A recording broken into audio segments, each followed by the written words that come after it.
Good evening students. आज अपन topic solution lecture 7 part 4 and 5 last class में याद होगा अपन ने देखा था classification based on Raoult's law. हम आइडियल और नॉन आइडियल की बात कर रहे हैं, यानी कि रॉल्स लॉ ने सॉल्यूशन को क्लासीफाई किया। रॉल्स लॉ ने सॉल्यूशन को क्लासीफाई किया अपने हिसाब से। Raoult's law classify the solution on the basis of अपने हिसाब से, रॉल्स लॉ के हिसाब से। क्या कहा उसने?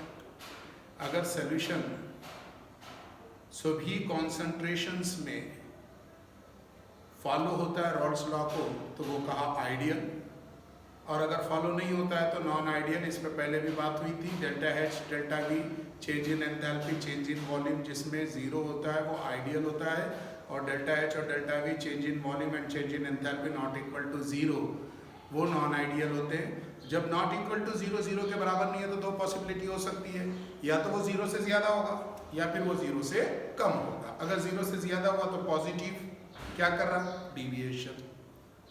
जीरो से कम होगा तो नेगेटिव क्या कर रहा है? डेविएशन। यहाँ तक अच्छे से क्लियर हो गया था। ये लास्ट क्लास का था।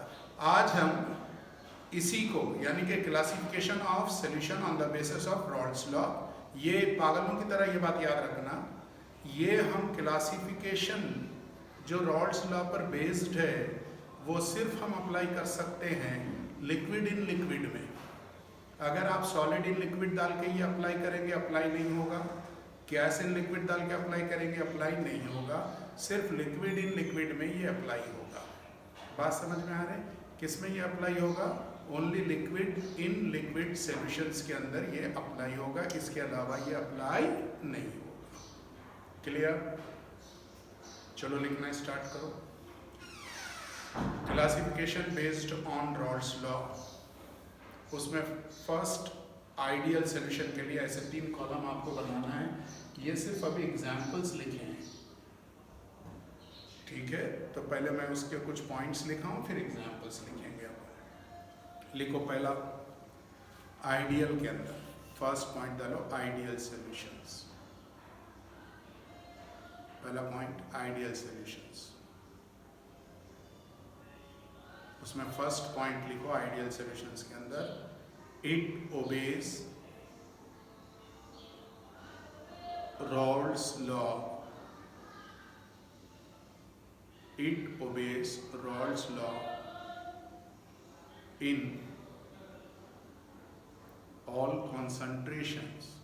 यानी मेरे को एक सॉल्यूशन दिया गया लिक्विड इन लिक्विड, वहाँ कहीं से भी अगर उठा के देखता हूँ तो वहाँ पे चेंज इन वॉल्यूम और चेंज इन एंथैल्पी जीरो होती है। It obeys Rawls law in all concentrations. Second point, the change in enthalpy delta H on dissolution, DIS, dissolution माने solute और solvent mix कर रहे। Change in enthalpy on dissolution is equal to 0, is equal to 0। आगे bracket में लिखना nether heat evolve, heat बाहर से नहीं आई, सिस्टम में से बाहर हीट नहीं आई, नॉर हीट इज ऑब्जर्व, ना ही हीट एब्जॉर्ब हुई। Third point, change in volume equals to 0 of this solution. Change in volume equals to 0 of this solution. इसका मतलब हुआ sum of the solute and solvent का volume mathematical और practical same निकला, तो difference हमें 0 आया। यानी कि वॉल्यूम चेंज इन वॉल्यूम, जो वॉल्यूम ऑफ सॉल्यूशन रहेगा it is equal to the sum of the volume of solute and sum of the volume of solute and solvent. दोनों को सम कर लोगे वो बराबर रहेगा जो वॉल्यूम ऑफ सोल्यूशन रहेगा, तो उसका चेंज डेल्टा V 0 रहेगा। कितने पॉइंट हो गए? 3। पहले तो it obeys Raoult's law in all terms of concentration, second था चेंज इन एंथैल्पी 0, थर्ड था चेंज इन वॉल्यूम 0, फोर्थ बेटा आपको मालूम है, यहाँ मैं लिख रहा हूँ, देखो अगर मैं ये मॉलिक्यूल बनाता हूँ तो सपोज करो ये सोल्यूट है और इसको सपोज करो ये सॉल्वेंट, तो साइज और शेप नियरली सेम है, तो मैं इसको ए मॉलिक्यूल दे बोल रहा हूँ और ये बी दे रहा हूँ। अगर इसको मैं सोल्यूट मानूँ तो ये सॉल्वेंट और ये सॉल्वेंट तो ये सोल्यूट, तो ये ए और ए एक दूसरे को पकड़ के रखे, इसको हम कहते हैं interaction force, force of interaction. उसी तरह ये दोनों एक दूसरे को पकड़ के रखे, ये भी इंटरएक्शन फोर्स है। तो ए का इंटरएक्शन, बी का इंटरएक्शन। अब हमने ये डिस सॉल्यूशन बनाया, यानी कि ए और बी दोनों को मिला दिया, तो जब साइज सेम है, शेप सेम है, यानी कि सिमिलर, साइज सेम है नियरली सेम, शेप सेम है यानी नियरली सेम, तो बेटा इनके बीच में सरफेस जो एक दूसरे से कांटेक्ट हो रहा वो भी नियरली सेम रहेगा। जब सरफेस जो कांटेक्ट हो रहा है नियरली सेम है तो फोर्स ऑफ इंटरएक्शन भी सेम रहेगा। तो ये अपना नेक्स्ट पॉइंट होगा, लिखिए A interaction comma B interaction are equal to A का देख लो या बी का देख लो, ए इंटरैक्शन और B interaction equal to A B interaction, यानी कि इनके बीच में ये जो फोर्स ऑफ इंटरैक्शन है, ए का इंटरैक्शन बी का इंटरैक्शन बराबर होगा ए बी के इंटरैक्शन के। बहुत इंपॉर्टेंट पॉइंट है, तभी आप जाकर समझ पाओगे कि आइडियल क्यों है और नॉन आइडियल क्यों है। A interaction B interaction equals to the A B interaction, हो गया। अब आपको पहले ही मालूम है ये भी वोलेटाइल लिक्विड है, ये भी वोलेटाइल लिक्विड है, तो प्योर रहा तो ये भी उड़ा, और ये आप अच्छे से अब तक सीख चुके होंगे क्योंकि सॉल्यूशन अब खत्म होने वाला है 2-4 लेक्चर में। तो जब ये उड़ेगा तो वेपर प्रेशर क्रिएट करेगा प्योर स्टेट में, तो P0 A होगा, और ये भी उड़ेगा तो प्रेशर क्रिएट करेगा और वो प्योर स्टेट में तो P0 B है। तो बेटा इसका जब इसका इंटरैक्शन बराबर है तो मॉलिक्यूल बराबरी से पकड़ के रखा होगा, तो यानी कि दोनों का रेट ऑफ एवोपरेशन लगभग सेम होगा। जब दोनों का रेट ऑफ एवोपरेशन लगभग सेम होगा तो दोनों का अपना प्योर स्टेट में वेपर प्रेशर भी नियरली सेम हो सकता है। अब हमने इन दोनों को मिला दिया तो यहाँ भी इंटरैक्शन सेम है तो फोर्स ऑफ इंटरैक्शन यानी कि पकड़ के रखने वाली ताकत दोनों बराबर है, जो सोल्यूट की थी वो सॉल्वेंट की थी वही सोल्यूशन की हो गई, तो इनके उड़ने की भी वही स्पीड रही। तो हम कह सकते हैं वेपर प्रेशर ऑफ सॉल्यूशन, ये तो आप भी समझ ही गए होंगे अब, vapour pressure of solution equals to the vapour pressure of solute और vapour pressure of solvent. Vapour pressure is equal to the vapour pressure of solute and vapour pressure of solvent. देखो 5 पॉइंट हो गए। पहला point Rawls law को ओबे कर रहा है, दूसरा चेंज इन एंथैल्पी 0 है, तीसरा चेंज इन वॉल्यूम 0 है, चौथा इंटरैक्शन फोर्स सोल्यूट का सॉल्वेंट का बराबर है सोल्यूट और सॉल्वेंट के, पांचवा pure vapour pressure of solute pure vapour pressure of solvent बराबर होगा वेपर प्रेशर ऑफ सॉल्यूशन के। 7 पॉइंट्स इसके अंदर हमको कंसीडर करना है, तो 6 पॉइंट ये आपके एग्जाम्पल्स हैं। अब ये एग्जाम्पल्स पर बात करते हैं। एग्जाम्पल ऑफ आइडियल सोल्यूशन, देखो एग्जाम्पल्स डाइल्यूट सॉल्यूशंस होना ये तो पहले ही बोल चुके हैं, अपन बात करेंगे। तो पहला एग्जाम्पल लिखो बेंजीन और toluene. Benzene 6 carbon aromatic ring, toluene 6 carbon के ऊपर एक CH3 ग्रुप, यानी होमोलॉगस सीरीज बढ़ी।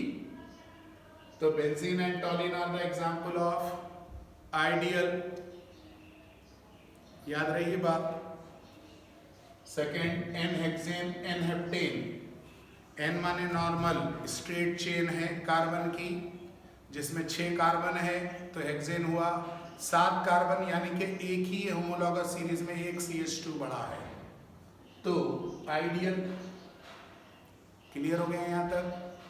Next, chlorobenzene and bromobenzene. अगर आपको 7th ग्रुप पीरियोडिक टेबल जब अपन ने 11th में पढ़ा था और वो ग्रुप्स याद है, तो आपको मालूम है fluorine, chlorine, bromine, iodine. Chlorine और ब्रोमीन के बीच में सिर्फ एक पीरियड का डिफरेंस है, एक ऑर्बिट का डिफरेंट है, एक प्रिंसिपल क्वांटम नंबर n का डिफरेंस है।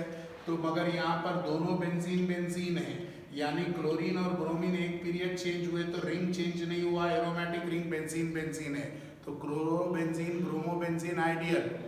अगर किसी ने मुझसे पूछा सर क्लोरो और आयोडीन वाला, तो भाई क्लोरीन और आयोडीन में 2 पीरियड हो जाते हैं, इसलिए नहीं होगी। Next, ethyl bromide and ethyl iodide, ये भी समझ गए होंगे अच्छे से। Ethyl bromide and ethyl iodide. Ethyl ethyl 2 carbon वाले हाइड्रोकार्बन है, एक में Br आ गया और एक में I आ गया। Next, n butyl chloride n butyl bromide. उम्मीद है इसको याद करने की जरूरत ही नहीं, आप सीख गए होंगे। मैं ये आपको बता दूं कि कई बार कंपटीशन में ये क्वेश्चन आ जाता है, which of the following is an ideal solution. Example ढूंढना रहता है, तो सोचो अगर इतना सिंपल सा एक एग्जाम्पल के 4 नंबर मिल जाएंगे, सही होगा और गलत होगा तो -1 हो जाएगा। सही होगा तो 4 और गलत होगा तो -1। क्लियर, समझ में आ रहा है यहाँ तक? हैदर, यहाँ तक अच्छे से क्लियर है? ये लाइट को थोड़ा सा ऑन कर दो, ऑफ हो गई। क्लियर बेटा, यहाँ तक आइडियल समझ में आ गया अच्छे से? अब ध्यान से देखो, इसको तुमको याद ऐसे रखना है, एक गलती माफ। क्या याद रखोगे? एक गलती माफ। क्या याद रखना है तुमको? एक गलती माफ। याद रहेगी बात ये? क्या याद रखेंगे बेटा अपन? एक गलती माफ। यानी हमारे पास अगर एक होमोलॉगस सीरीज में अगर एक आइटम चेंज होता है तो ये आइडियल का एग्जाम्पल है। होमोलॉगस सीरीज में अगर एक आइटम चेंज होता है तो आइडियल का एग्जाम्पल है। एक होमोलॉगस सीरीज में जैसे CH2 था, एक कार्बन चेंज हुआ, तो ये होमोलॉगस का एग्जाम्पल है। यहाँ तक अच्छे से बात समझ में आ गई? क्लियर हो गया बेटा यहाँ तक? कोई डाउट नहीं? तो अब ये ग्राफ प्लॉट करो, जल्दी से ये ग्राफ प्लॉट करो।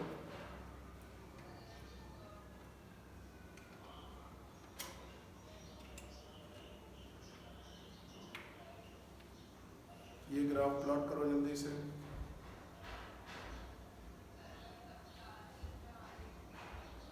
ये मैं रॉल्स लॉ में भी ग्राफ सिखाया था आपको। तो अब देखो जरा, यहाँ पर अपन ने y एक्सेस या y कोऑर्डिनेट पे 2 लाइन ली है।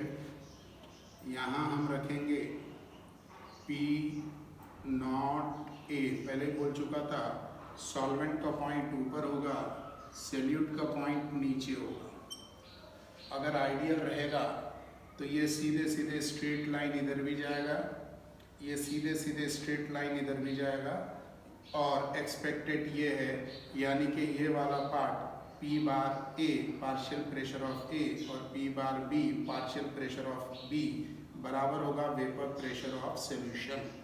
किसके बराबर होगा ये? Vapour pressure of solution. यहाँ तक अच्छे से बात समझ में आ गई? कोई डाउट नहीं?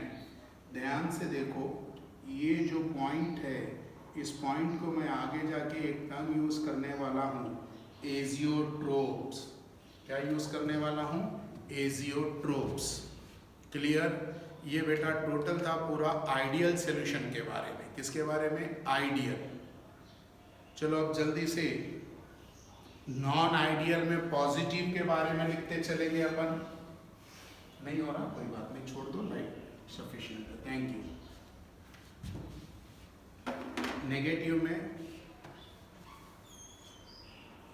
पॉजिटिव और नेगेटिव अब देखेंगे। नॉन आइडियल सॉल्यूशन में पॉजिटिव और नेगेटिव। तो बेटा सबसे पहले पॉजिटिव की बात करते हैं। फर्स्ट पॉइंट आपको मालूम है, it does not obeys the Rawls law. क्या लिखेंगे आप? It does not obeys the Rawls law. ये फर्स्ट पॉइंट लिख चुके। सेकेंड पॉइंट,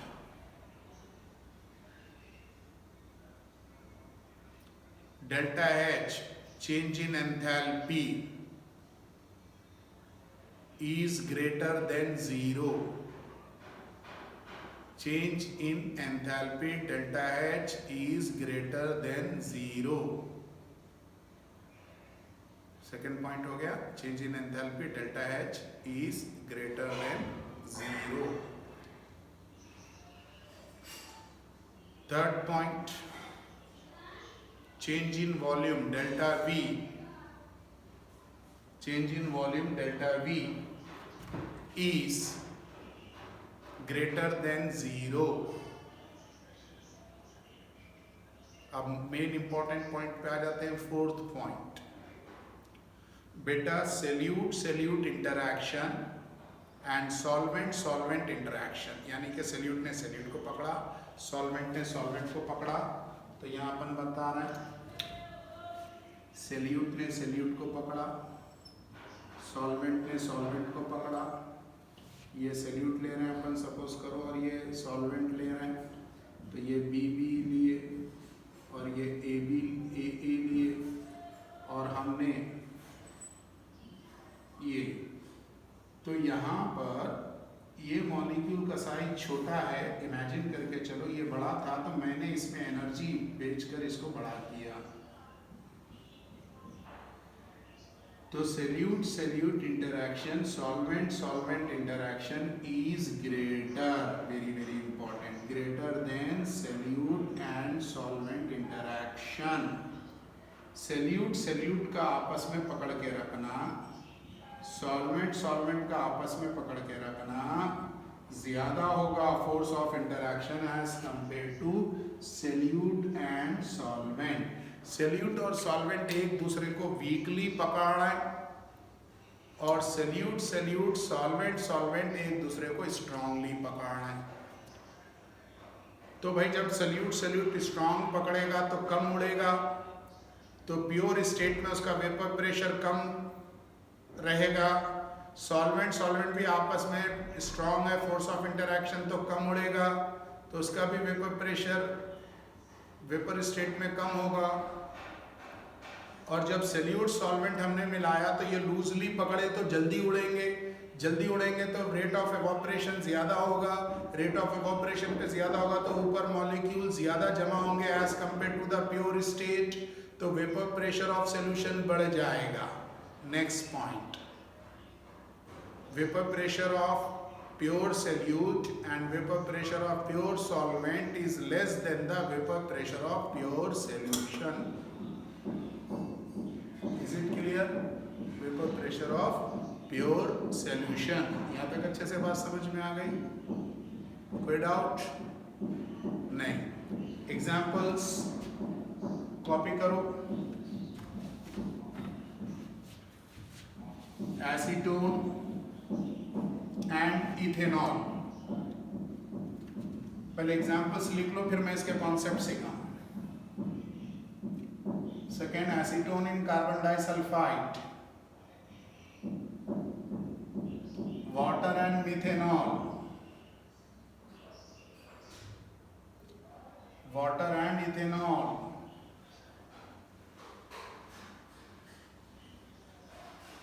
CCl4 को पायरीन कहते हैं, pyrene and टॉलीन,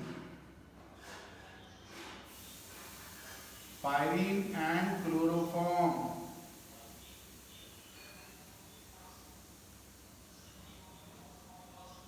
acetone and benzene,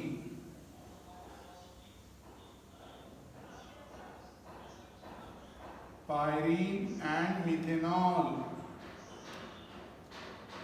cyclohexane and ethanol, board में कम से कम 2-2 एग्जाम्पल आपको लिखना रहता है, तो याद रखना आसान है।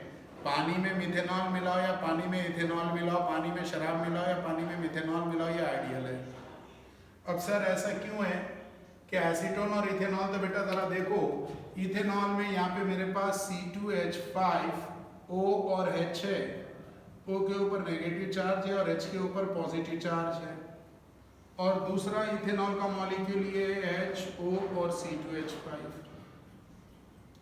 ये नेगेटिव हुआ और ये पॉजिटिव हुआ, तो इनके बीच में प्योर स्ट्रॉन्ग हाइड्रोजन बॉन्ड। आपको मालूम है वंडरवॉल फोर्सेस में 4 फोर्सेस अपन देखे थे, एक था डिस्पर्शन या लंदन फोर्स, दूसरा डाइपोल डाइपोल, तीसरा इंड्यूस्ड डाइपोल और चौथा हाइड्रोजन बॉन्डिंग।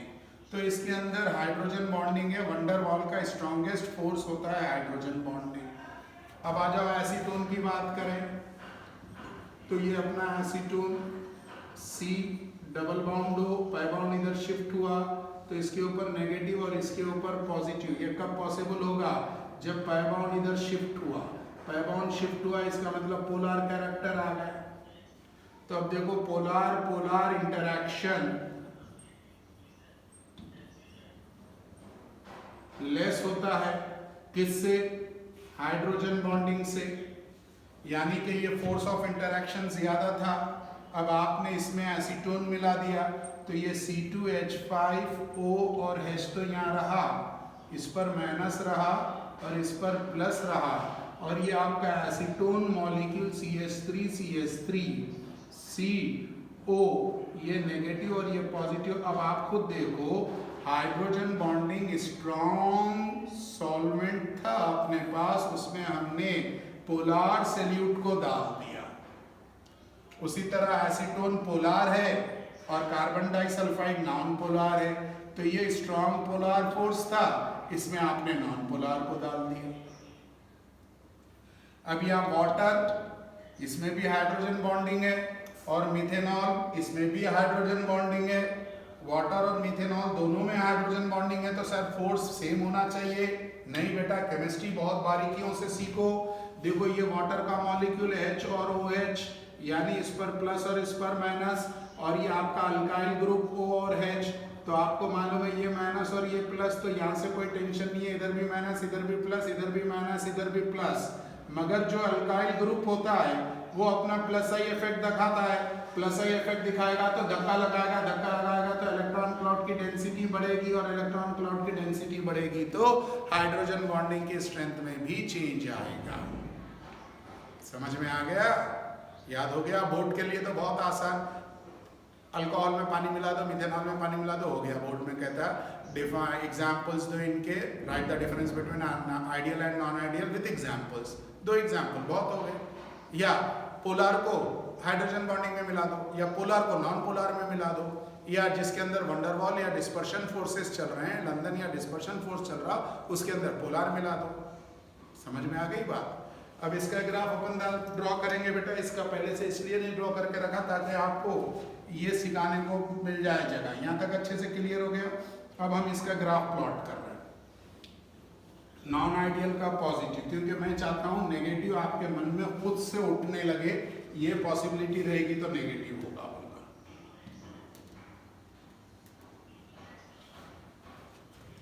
देखो अपने को मालूम है ये तो यहाँ एक लाइन, ये और ये हम एक्सपेक्ट कर रहे हैं सॉल्वेंट का पॉइंट ऊपर,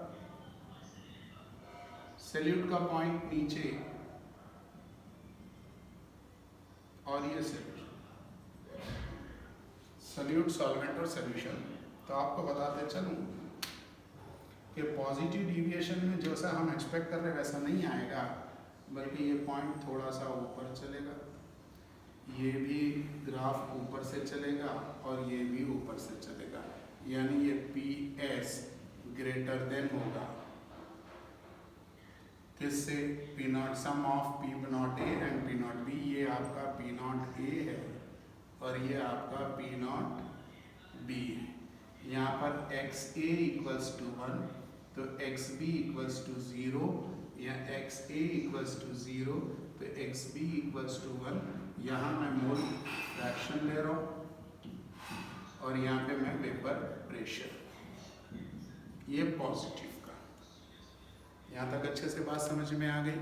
किसका था बेटा ये? पॉजिटिव। कॉपी करो, ग्राफ प्लॉट करो जल्दी से।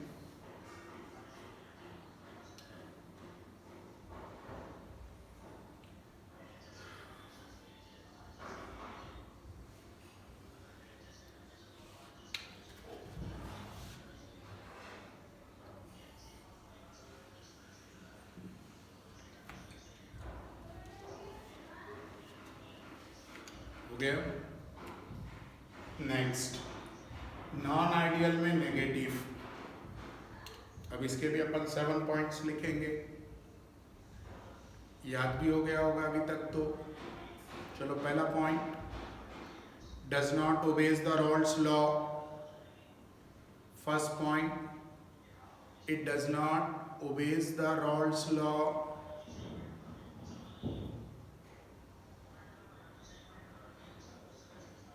Second point, change in enthalpy delta H is less than 0.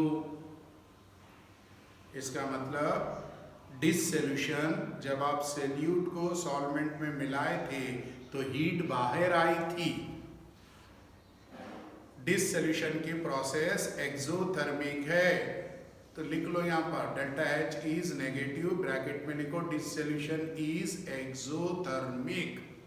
उसमें डिसोल्यूशन क्या था पॉजिटिव में? इंडोथर्मिक। तो बेटा जब हीट बाहर आएगी तो एनर्जी कम होगी, और एनर्जी कम होगी तो सॉल्यूट और सॉल्वेंट का वॉल्यूम कम होगा, इसलिए delta V is less than 0। Volume भी इसका 0 से कम रहेगा, that is volume of solution is less than the sum of the volume of solute and solvent. 3 point हो गए। फोर्थ इंटरैक्शन का आप समझ गए होंगे, solute solute interaction and solvent solvent interaction. किस किस के बीच में? Solute solute interaction and solvent solvent interaction is less than, less रहेगा किससे? Solute solvent interaction, solute solvent interaction.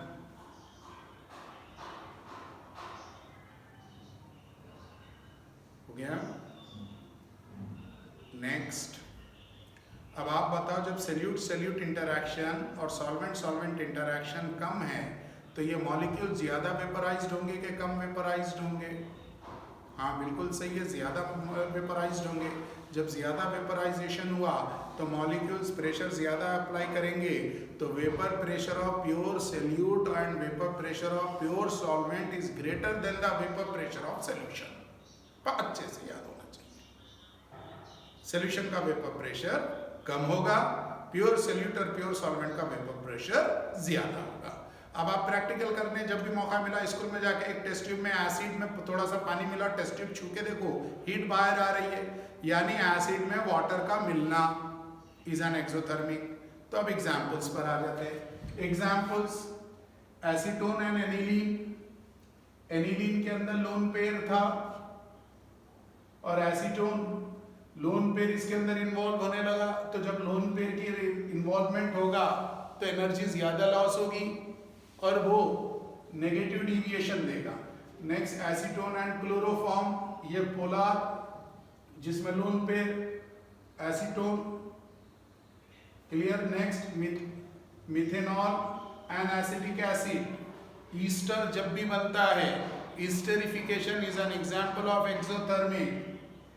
देखो यहाँ पे हमने पानी में एसिड में पानी मिला डाला तो H2O and HNO3, chloroform and diethyl ether, lone pair का involvement, chloroform benzene, water and HCl, acid and पानी, acidic acid and pyridine, again lone pair का एग्जाम्पल एंड इन्वॉल्वमेंट। वो सारे जिसमें लोन पेयर का इन्वॉल्वमेंट होगा they are the examples of negative, जिसमें lone pair involve करेगा एनर्जी ज्यादा लॉस होगी। ग्राफ बनाते हैं नेगेटिव डिविएशन का। आपको मालूम है सॉल्वेंट का पॉइंट ऊपर, सॉल्यूट का पॉइंट नीचे। एक्सपेक्टेड ग्राफ ये था, dashes dotted lines are the expected graph. हम एक्सपेक्ट ऐसा कर रहे थे और दोनों का सॉल्यूशन का एक्सपेक्ट ऐसा कर रहे थे, मगर ये नेगेटिव था। नेगेटिव रहा तो आपको मालूम है कि ये हमारे पास जो ग्राफ प्लॉट होगा वो एक्सपेक्टेड से नीचे जाएगा। ये आपका P नॉट A, ये आपका P नॉट B, ये vapour pressure of solution is less than pure. यहाँ पर XA equals to 1, XB equals to 0, XA equals to 0, XB equals to 1। यहाँ लिखेंगे मोल फ्रैक्शन, यहाँ लिखेंगे वेपर प्रेशर, यहाँ लिखेंगे वेपर प्रेशर। कॉपी कर लो बेटा। क्लियर? एक बार मैं फिर से बता रहा हूँ आपको, आज अपना लास्ट लेक्चर का कंटिन्यूशन पार्ट था जिसमें हमने रॉल्स लॉ के बेसिस पे सॉल्यूशन को क्लासिफाई किया था। Solutions are classified on the basis of Raoult's law. Raoult's ने बोला था सॉल्यूशन दो टाइप के हैं, एक है आइडियल और दूसरे हैं नॉन आइडियल। कब? जब रॉल्स ने बोला था डेल्टा H इक्वल्स टू 0 होना चाहिए, डेल्टा V इक्वल्स टू 0 होना चाहिए तो आइडियल, और अगर 0 नहीं रहा तो नॉन आइडियल। डेल्टा H और डेल्टा V 0 हो रहा है तो आइडियल मान लेंगे, और दोनों 0 नहीं हो रहा तो नॉन आइडियल। अब भाई 0 नहीं होगा तो या तो 0 से ज़्यादा होगा या 0 से कम होगा। 0 से ज़्यादा तो पॉजिटिव, 0 से कम तो नेगेटिव। यहाँ तक अच्छे से क्लियर? 7 पॉइंट्स आपको क्लियर है अच्छे से? कोई डाउट? क्लियर? ठीक है बेटा, आज का लेक्चर अपना इतना। नेक्स्ट लेक्चर में अपन azeotropic mixture and colligative properties पर डिस्कस करेंगे। ओके, थैंक यू बेटा। अच्छे से पढ़ना, होमवर्क बराबर सबमिट करना है।